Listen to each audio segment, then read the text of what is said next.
Assalamualaikum warahmatullahi wabarakatuh. Terima kasih pengurusi yang petah berbicara, para hakim yang bijak lestari, guru-guru, rakan-rakan, seterusnya hadirin hadirat yang ceria. Dengar dan hayati kisahku, persembahkan kisah dari Al-Quran jadikan renungan. Saya akan menyampaikan sebuah kisah yang bertajuk kelahiran Nabi Muhammad SAW.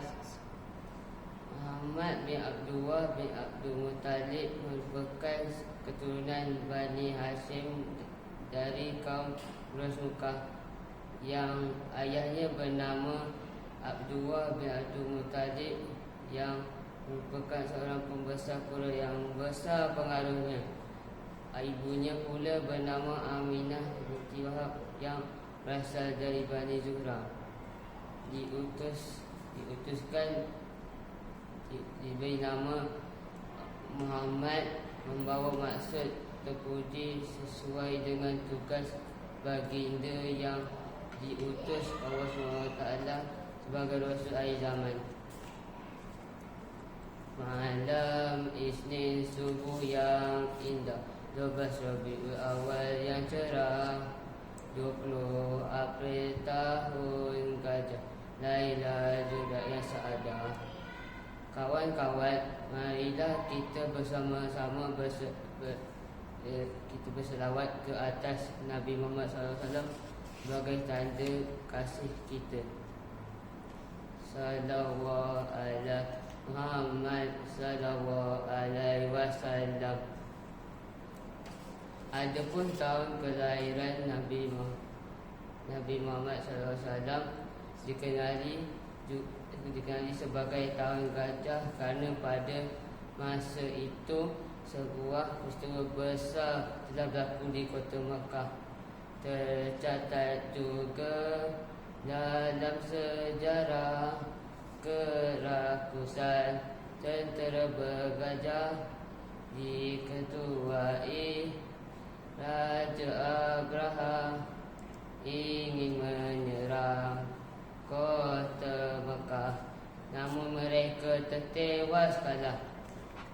Akhirnya hancur tentera bergajah Abraha, hangus terbakar seperti daun-daun yang dimakan ulat. Maka terselamatlah kota suci Mekah. Kuasa Allah Maha Berkuasa.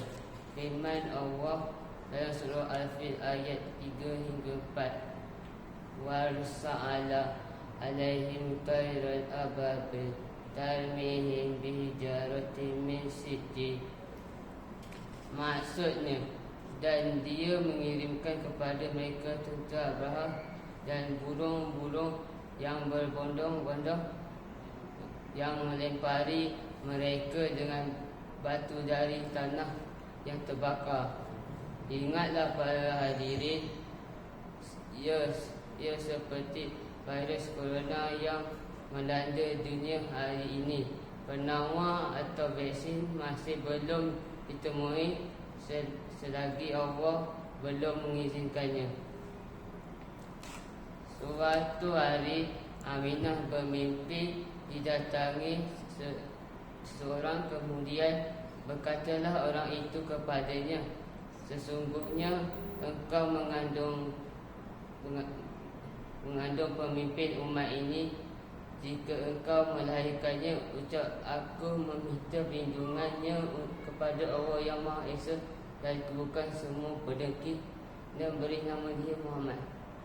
Semasa kehamilannya, Aminah juga melihat istana sebuah cahaya yang memancar dari perutnya.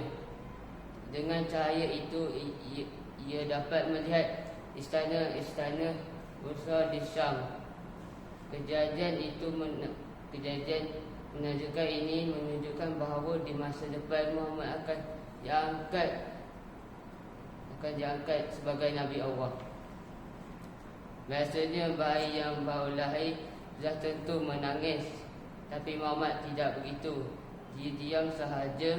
Makmidan menepuk-nepuk tubuhnya, tapi Muhammad tetap diam. Keadaan itu seperti orang berfikir, Matanya kelihatan bersinar-sinar seperti hendak melihat sesuatu. Sesungguhnya Allah Maha Berkuasa. Jika Allah berkata kun fayakun, maka jadilah ia. Sebagai contoh, dunia digemparkan dengan berita tanah suci Mekah dan Madinah tidak dapat dikunjungi untuk satu tempoh kerana impak dari virus yang sebab COVID-19.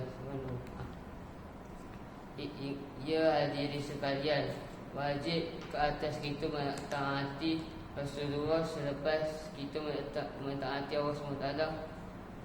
Nabi diutus untuk membawa rahmat ke seluruh alam. Sabda Rasulullah SAW, aku tidak diutus itu oleh Allah kecuali hanya untuk menyebarkan akhlak mulia. Hadis riwayat Ahmad. Demikianlah kisah dan teladan. Ambil iktibar, buat pendoman, tak tepuk dada, tanya iman. Sekian, terima kasih.